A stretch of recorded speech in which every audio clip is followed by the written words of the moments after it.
My family thought I was too old to understand money. After they took my $700K, I showed them who was in control. The way they talked about it, like I was a child who'd stumbled onto a grown-up conversation, was the first real sting. It wasn't just about the money, though that was the whole damn point. It was the tone, the patronizing smiles that didn't quite reach their eyes, the way my brother David would casually pat my shoulder as if to say, "Don't you worry your pretty little head about it, sis." Pretty little head.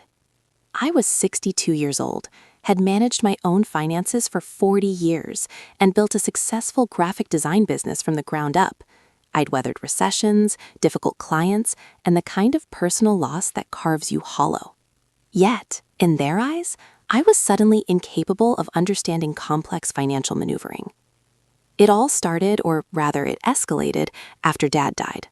He'd always been the patriarch, the one with the sharp mind for investments, the one who held the strings. Mom had always been more passive. She deferred to him, and by extension, to David, who had always been Dad's favorite, the one groomed to take over. Dad's will was straightforward enough. The estate was split 3 ways: Mom, David, and me. But then came the kicker, the part that felt like a cold slap. Dad had set up a trust for Mom, managed by David, with strict stipulations. Her financial freedom, which she'd always enjoyed, was suddenly tethered to David's approval. And my portion?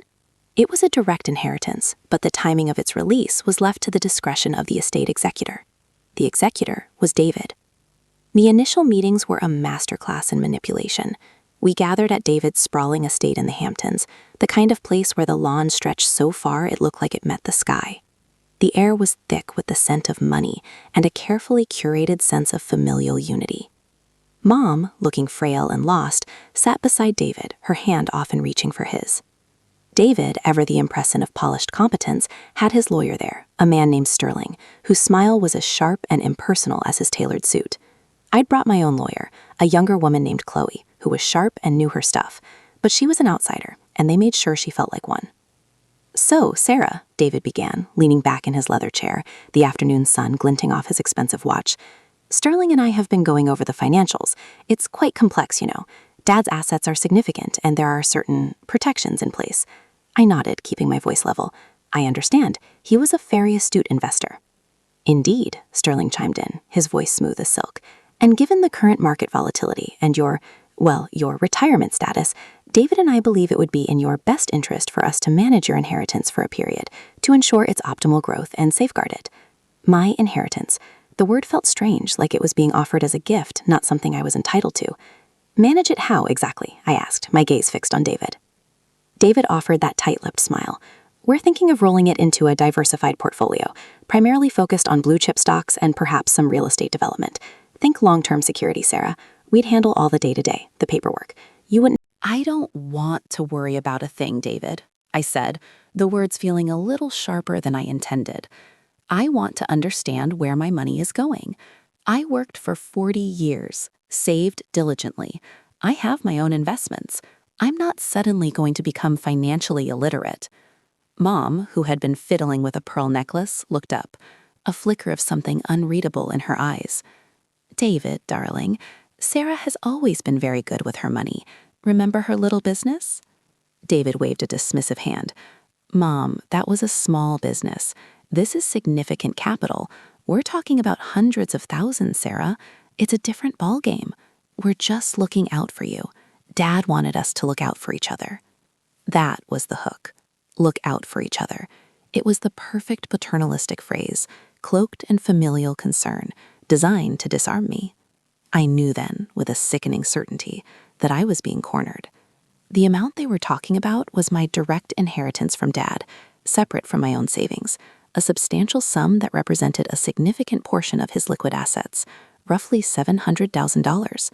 It wasn't pocket change for any of us, but for me, it was a substantial cushion, funds I'd earmarked for a comfortable retirement, for travel, for leaving something behind for my nieces and nephews. "I appreciate the sentiment," I said, forcing a smile that felt brittle, "but I'm quite capable of managing my own affairs. Chloe here can assist me if I have any questions. I'd prefer to handle my inheritance myself." Sterling cleared his throat. "Sarah, your father's will gives the executor considerable latitude. While we understand your desire for autonomy, the executor's fiduciary duty is to ensure the assets are managed prudently. In David's position, he must consider the best interests of all beneficiaries, and that includes protecting the principal from potentially impulsive decisions. Impulsive decisions. The implication hung in the air, thick and suffocating. They thought I was old. They thought I was senile or incompetent or just plain stupid. They thought I was too old to understand money. The rage began to simmer, a low, hot burn beneath my carefully constructed composure. My decisions are my own, Sterling, I said, my voice dangerously quiet. And my money is mine. I want to see the specific clauses in Dad's will that allow for the executor to unilaterally manage my direct inheritance. And I want a detailed breakdown of how you propose to do that, with projected returns and risk assessments, all in writing. David's jaw tightened. The smooth veneer cracked. Sarah, this is not a negotiation. This is how Dad wanted it handled. He trusted my judgment implicitly. And I trusted Dad's judgment too, I said, standing up. My legs felt a little shaky, but my resolve was hardening with every passing second, which is why I'm going to ensure his wishes are carried out precisely as written, which means my inheritance is mine to manage. I'll be in touch, David. And Sterling, please have those documents ready. I left the Hamptons that day with a knot of cold dread in my stomach, but also with a fierce, unyielding anger. They had underestimated me. They had seen my age as a weakness, my desire for financial independence as a flight of fancy. They had taken my $700,000, or at least they had declared their intention to, under the guise of protection. They had assumed I would simply acquiesce, too old, too frail, too whatever they imagined me to be, to fight back. The following weeks were a tense, silent battle. Chloe, my lawyer, was a bulldog. She dug into the will, cross-referenced Dad's financial records, and discovered several anomalies, subtle but significant. It turned out Dad, in his later years, had made some rather aggressive investments that hadn't panned out, and David, who had been privy to these dealings, was keen to avoid any scrutiny. He also had a penchant for risky ventures, often fueled by borrowed money, and my inheritance, added to Mom's trust fund, represented a substantial pool of capital he could leverage. The true nature of David's intentions began to emerge, not through direct confrontation, but through Chloe's meticulous research and my own relentless pursuit of information. It wasn't just about managing my money, it was about controlling it. David had a history of financial instability, of making impulsive, high-stakes bets that had nearly ruined him more than once. He'd always managed to pull himself back from the brink, often with the silent or not-so-silent support of Dad. Now, with Dad gone, he saw my inheritance as his personal bailout fund. Mom, caught between her two children, was a pawn. David played on her fears, telling her I was being reckless, that I was going to squander my inheritance and end up dependent on her. He painted me as the selfish child, the one who didn't understand the importance of family unity, while he, of course, was the dutiful son, the protector. She'd call me, her voice trembling, pleading with me to just let David handle it for a while, darling, for peace. The emotional blackmail was relentless. The humiliation came in waves. It wasn't a single dramatic event, but a slow erosion of my standing within the family. At a family gathering, a superficial attempt by David to project an image of togetherness, I felt the shift acutely.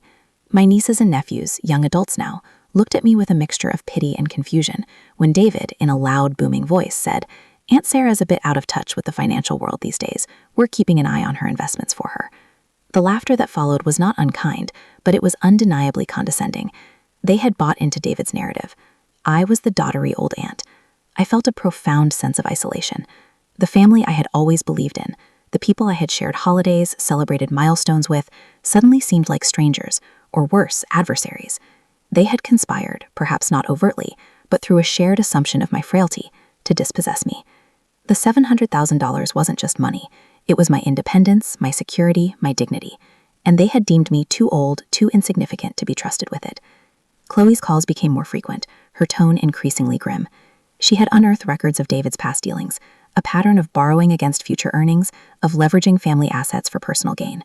He had a significant debt burden, and my inheritance, coupled with Mom's trust, was the golden ticket he needed to stave off disaster. He wasn't just trying to control my money, he was trying to save himself. The final straw, the moment that solidified my resolve into something cold and hard, came in a terse email from David.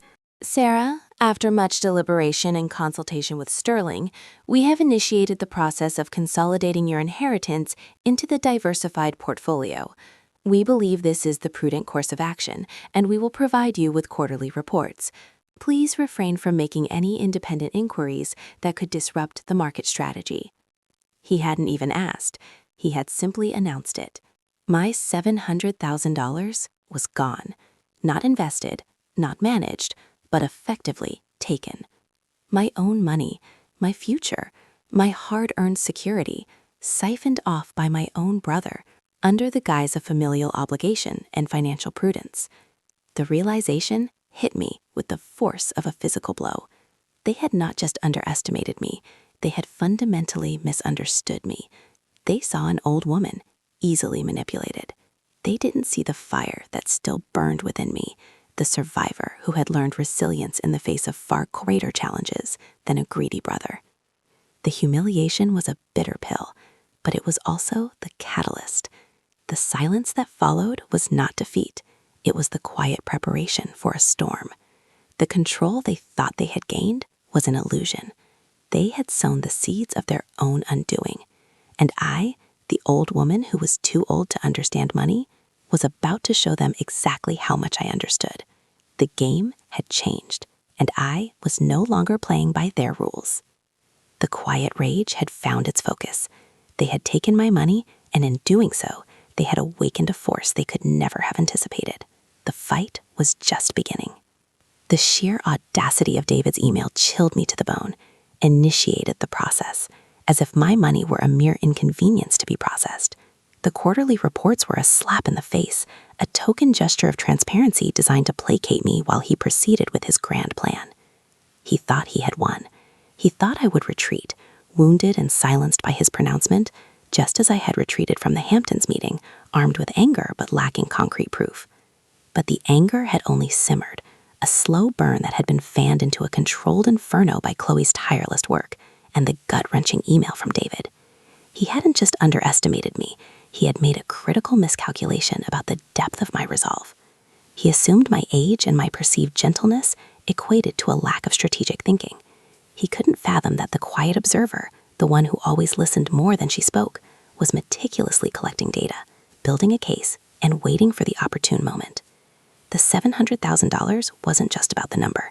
It was a symbol. It represented decades of hard work, of sacrificing and saving, of building something tangible from nothing. It was my financial independence, my security blanket against the unpredictable winds of life. To have it snatched away, not by a market downturn or a bad investment on my part, but by the avarice of my own brother, was a betrayal so profound it threatened to shatter me. But instead of shattering, I felt myself hardening, the pieces reforming into something stronger, something sharper. David's mistake was in assuming that my emotional response, the hurt, the humiliation, the sense of being dismissed, would incapacitate me. He didn't understand that for some of us, those emotions are not a weakness, but a fuel. They forge resolve, they sharpen the mind. Chloe confirmed the worst. She'd managed to get a preliminary look at some offshore account transfers, the kind that were designed to be opaque. David wasn't just investing my money, he was channeling it, along with a significant chunk of Mom's trust, into a series of shell corporations. These weren't legitimate investment vehicles, they were conduits.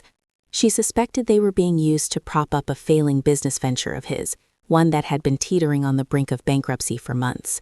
He had been desperately seeking a capital infusion, and he'd seen my inheritance and Mom's trust as his personal lifeline. The diversified portfolio was a complete fabrication, a smokescreen. He was essentially using our family's money to gamble with his own future, a future that was looking increasingly precarious. "Sarah," Chloe said, her voice tight with controlled urgency over the secure line, "this is worse than we thought. He's not just being irresponsible, he's actively concealing the true nature of these transactions. The legal implications are serious. This isn't just a civil dispute over inheritance anymore. This could be construed as fraud. Fraud." The word hung in the air, heavy and unforgiving. It was a legal term, a cold, clinical description of David's deeply personal betrayal. The image of David, always so impeccably dressed, always so smooth, the epitome of a respected businessman, now seemed grotesque. He was a thief, operating under the guise of family and fiduciary duty. "What can we do, Chloe?" I asked, my voice raspy. The calm I had cultivated over the past few weeks was beginning to fray, replaced by a surging wave of something hot and dangerous. "We have options," she said. "We can file an injunction to freeze those assets, We can initiate legal proceedings to recover the funds, but it will be messy, and it will involve the courts, which means public scrutiny. Your mother will be involved, and David will fight us tooth and nail. He'll drag this out, use every legal maneuver he can to delay and obfuscate. The thought of my mother being dragged into a protracted legal battle with her own son was agonizing. She was already frail, her health fragile. He had exploited her dependence, her fear of David's disapproval, and her ingrained belief that family unity, no matter the cost, was paramount. He had weaponized her love and her loyalty. What about the immediate impact? I pressed. If these ventures fail, what happens to my money? To Mom's? If his businesses collapse and these funds are tied up in them without proper legal recourse, they could be lost, Chloe admitted. That's why the injunction is crucial. But he's smart, Sarah. He's likely structured these transfers to make them difficult to trace and even harder to freeze quickly. He's put layers of complexity between the money and its ultimate destination. Layers of complexity. That was David's specialty. He reveled in the intricate dance of financial maneuvering, the obscure clauses, the offshore havens. He saw it as a sign of his intelligence, his sophistication. I saw it as a deliberate attempt to obscure the truth, to hide his tracks. And in his hubris, he had made a critical error. He had underestimated the intelligence of the woman he had dismissed as too old to understand. I spent the next few days in a state of hypervigilance. Every phone call, every email felt like a potential threat or a new piece of evidence. I revisited Dad's will, not just the words, but the spirit behind them. Dad had always been a shrewd man, but he had also been a man who valued integrity and family. He would never have intended for his legacy to be used as a shield for fraud or as a lifeboat for his son's reckless ventures. The family gatherings, once occasions for warmth and connection, had become fraught with unspoken tension. David, still radiating an air of effortless charm, would occasionally cast pointed glances my way, a subtle reminder of his perceived control. My nieces and nephews, caught in the crossfire of familial unspoken resentments, would shift uncomfortably when conversations veered too close to finances. Mom, her eyes clouded with worry, would try to smooth things over, her pleas for peace sounding increasingly desperate. She was still playing her part, the placid matriarch, but I saw the flicker of unease, the dawning suspicion in her gaze, when David's pronouncements seemed just a little too slick, his reassurances a little too hollow. The real turning point, the moment the carefully constructed facade began to crumble, wasn't a legal filing or a courtroom showdown. It was far more intimate, far more devastating. I received a call from Emily, my younger niece, David's daughter. She was a sweet girl, always a bit overshadowed by her father's booming presence, but intelligent and observant. "Aunt Sarah?" Her voice trembled slightly. I overheard something. Dad was on the phone with someone and he was talking about the Sarah Fund and Mom's emergency stash. He sounded really stressed. He said something about needing to make sure everything was locked down before the auditors found out. He also mentioned owing big time and needing to protect his assets. Emily's words hit me like a physical blow. My fund, Mom's emergency stash, locked down, auditors, owing big time. It was confirmation, raw and unfiltered, of David's deceit, delivered by his own daughter. The casual cruelty of his language, reducing our inheritance to mere funds to be locked down, spoke volumes about his true feelings. He saw us not as family, but as financial resources to be exploited and protected from discovery. "Emily, honey, thank you for telling me," I said, keeping my voice as steady as I could, though my heart was pounding. "Did you hear anything else? Anything about specific businesses or people?" "Not really," she whispered, sounding guilty. "I shouldn't have listened. He told me never to mention it to anyone." "You did the right thing, Emily," I reassured her. "You absolutely did the right thing by telling me. What you heard is important. It helps me understand things. Can you promise me you won't tell your father you spoke to me?" "Yes, Aunt Sarah, I promise," she breathed, relief evident in her voice. The conversation with Emily was the catalyst that shifted my internal landscape. It moved me from a place of carefully managed anger to a burning certainty. David wasn't just trying to get away with a financial indiscretion. He was orchestrating a deliberate deception, a calculated scheme to defraud his own family. The humiliation I had felt in the Hamptons, the dismissive tones, the patronizing smiles, they were all part of his calculated strategy to ensure I wouldn't interfere. He needed me silenced, out of the way, while he executed his plan. I called Chloe immediately. Emily heard David talking. He mentioned auditors and locking down assets. He also referred to my inheritance as the Sarah Fund and Mom's trust as her emergency stash. Chloe was silent for a beat. Auditors. That suggests he knows something is coming, or he's trying to create the appearance of legitimacy where none exists. The fact that Emily heard him refer to the funds by name and in such a dismissive way is significant. It confirms his personal involvement and intent. He's panicking, I said, the realization dawning on me. He's realized this is more precarious than he thought. He's digging himself in deeper. That's my assessment as well, Chloe confirmed. He's likely trying to move the money through those shell corporations as quickly as possible, perhaps to a more inaccessible jurisdiction. We need to act now. I can prepare an ex parte motion for an immediate freeze order. It means we can get a judge to freeze the assets without David being present, based on the urgency and the evidence we have. Do it, I said, my voice firm. Do it as fast as you can. I want him to realize that he's not as clever as he thinks he is. I want him to see that he can't just take what isn't his, not without consequences. The days that followed were a blur of legal filings, frantic calls, and a gnawing anxiety. I couldn't sleep. I would lie awake, replaying the conversations, the accusations, the condescending remarks. I pictured David's face, the smug certainty that had replaced his usual smooth charm whenever the topic of my inheritance arose. He believed he was untouchable. He believed he had outmaneuvered everyone. The email from David arrived late on a Thursday afternoon. It was brief, almost dismissive, and carried the header of his law firm, Sterling's firm. Subject: Estate of Robert Sterling regarding your inheritance. Dear Sarah, following up on our previous correspondence, we confirm that the consolidation of your inheritance into the agreed-upon diversified portfolio is now complete. All assets have been transferred and are being managed according to the fiduciary duties outlined in your father's will and estate. You will receive your first quarterly report within 90 days. Please direct all future financial inquiries to this office. Sincerely, Sterling and Associates. My blood ran cold. Consolidation. Complete. It was a lie. Chloe had told me the freeze order was being processed, but there was always a chance David, with his sophisticated network, had moved the funds out of reach before it could be served. The sheer arrogance of the email, the formal tone, the implication that this was a done deal, it was a final, calculated insult. I immediately called Chloe. Her response was grim. Sarah, I have bad news. David's lawyers filed a swift response to our motion for an ex parte freeze order. They argued that your claims were unfounded and that you were attempting to disrupt a legitimate estate administration. The judge granted a temporary hold on our request, asking for a hearing. They've essentially bought themselves time, and in that time, she didn't need to finish. I knew. He moved it, didn't he? I whispered, the words catching in my throat.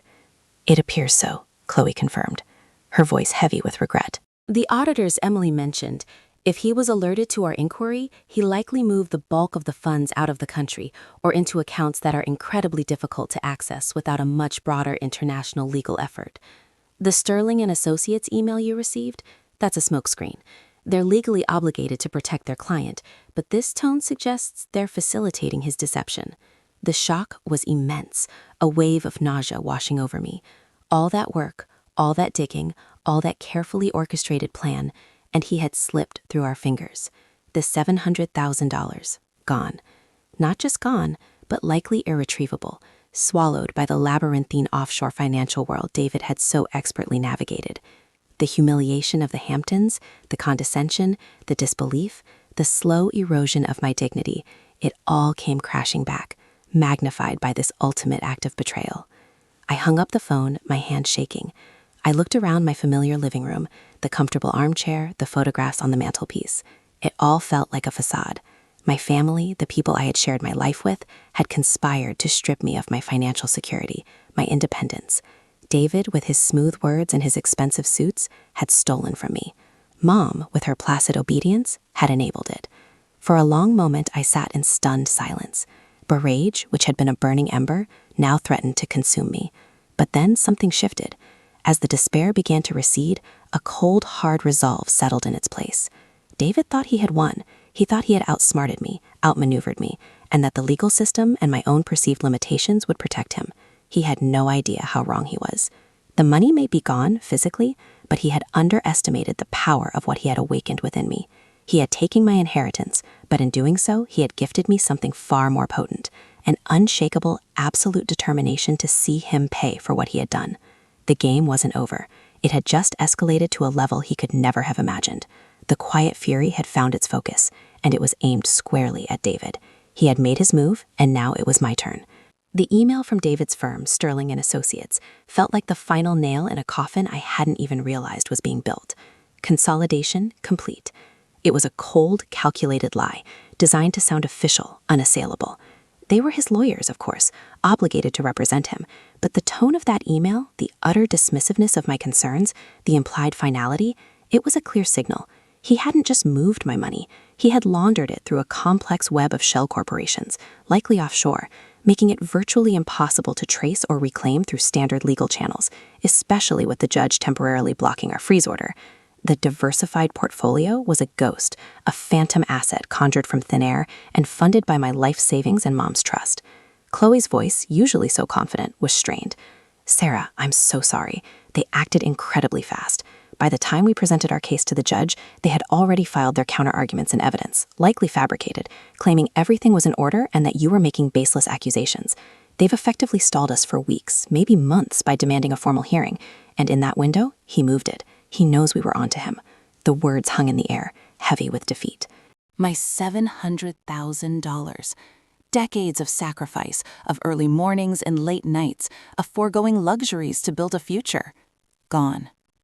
Vanished into the digital ether, funneled into whatever black hole David's failing ventures had become. The humiliation of his emails, the patronizing lectures, the thinly veiled contempt, it all coalesced into a burning, corrosive rage. He had played me for a fool. He had underestimated me, not just my capacity for understanding finances, but my capacity for enduring and for retaliating. He thought he had buried me with his deception, that the weight of his betrayal and the sheer impossibility of recovery would leave me crushed and silent. He was wrong. So profoundly, devastatingly wrong.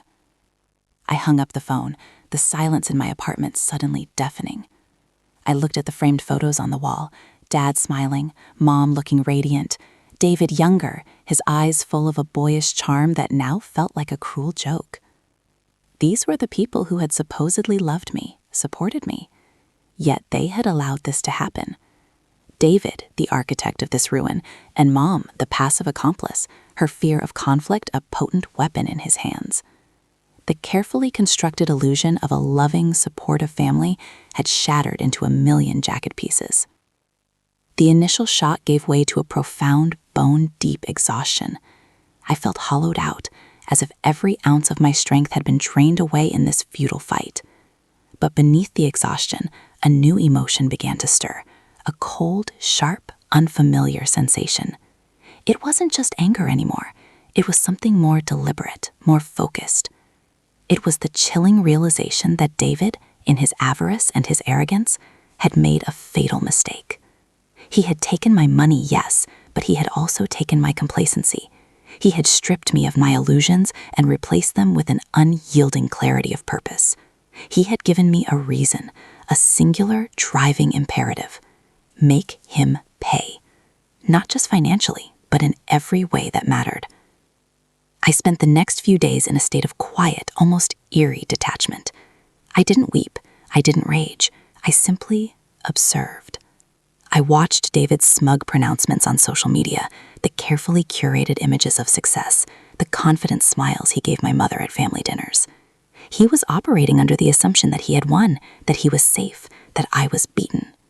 He couldn't fathom that the woman he had so easily dismissed was now meticulously charting her next move, a move that would be far more devastating than any legal injunction.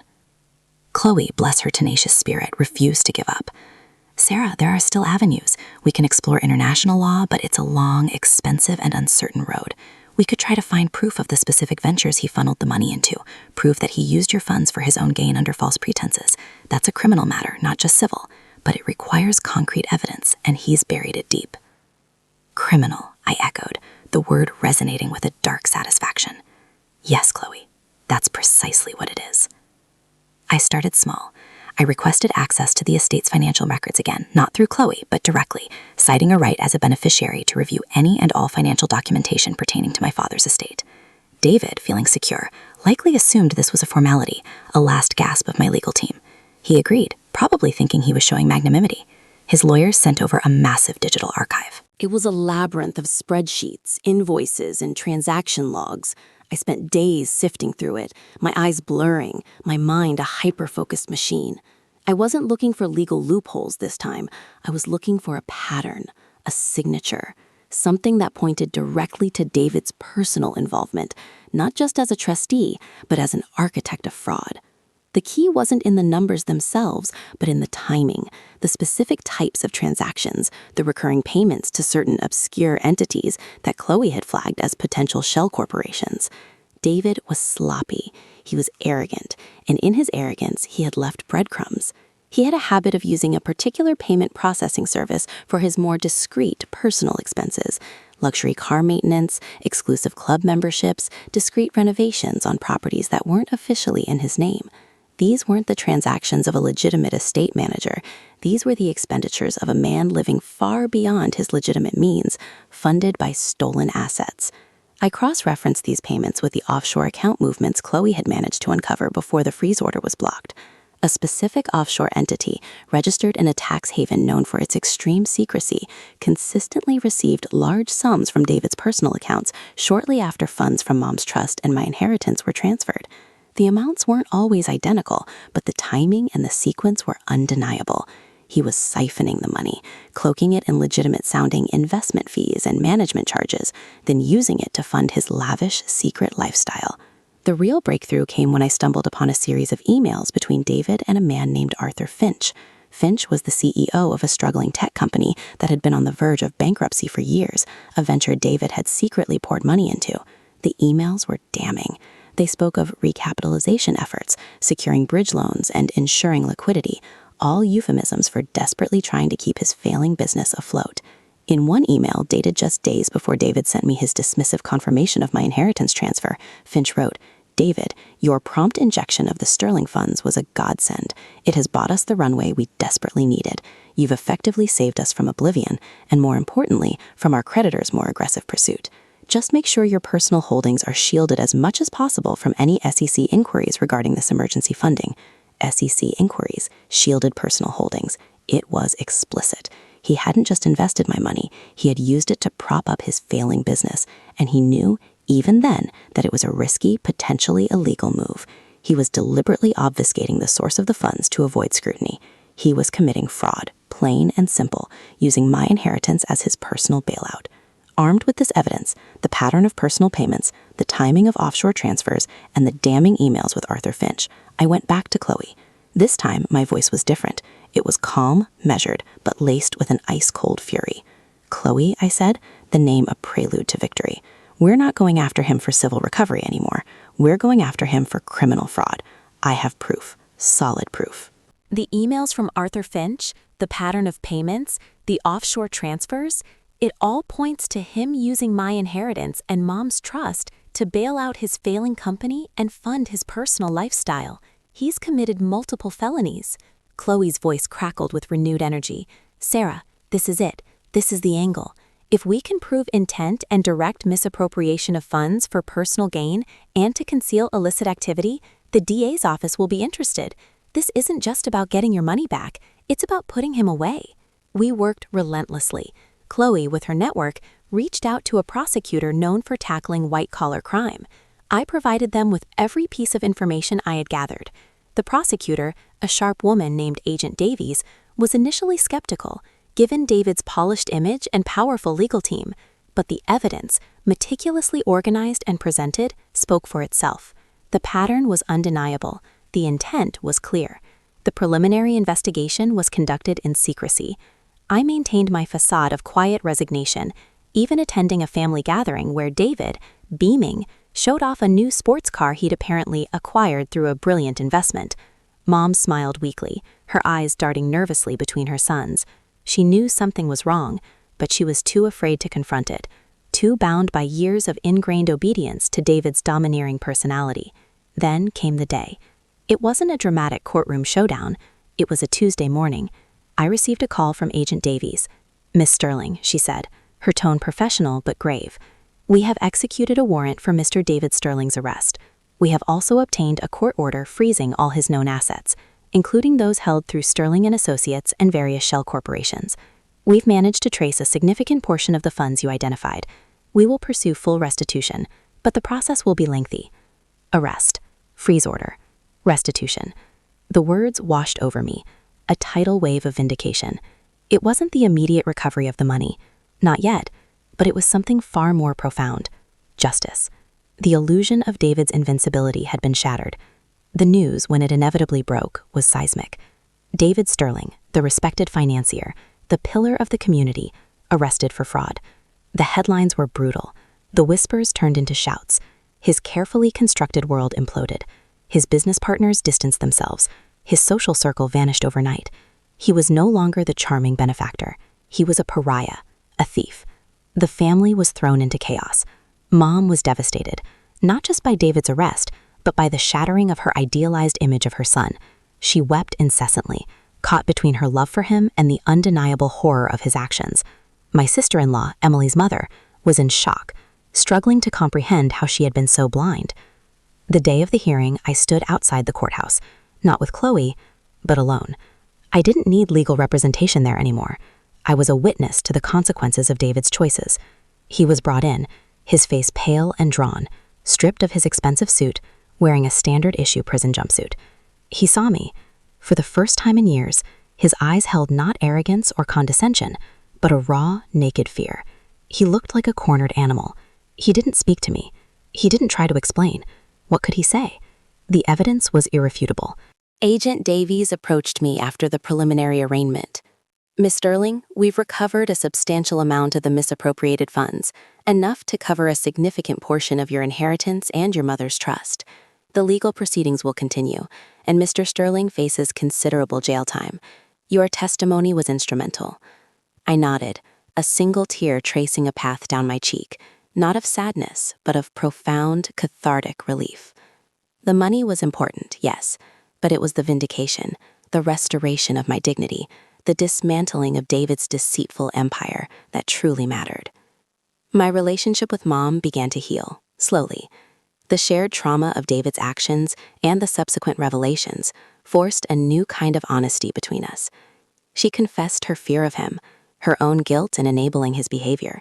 We started attending therapy together, rebuilding our connection on a foundation of truth, however painful. Life didn't magically become easy. The money was only partially recovered. The legal battles were grueling, but the heavy weight of humiliation and powerlessness had been lifted. I had faced my betrayers, not with overt aggression, but with quiet calculation and an unwavering resolve. I had allowed my pain to forge me into something stronger, something that could not be broken. Looking back, David's email, his calculated dismissal, his belief in my inherent weakness, it was the spark that ignited a firestorm of truth. He wanted to silence me, to make me disappear. Instead, he amplified my voice, giving it a purpose and a power he could never have anticipated. He took my money, but he gave me back my strength, my self-respect, and a profound understanding of my own resilience. The game was over, and I had won, not by being louder or more aggressive, but by being smarter, more patient, and ultimately more determined to see justice done. The air felt cleaner now. The future, though uncertain, felt like my own again.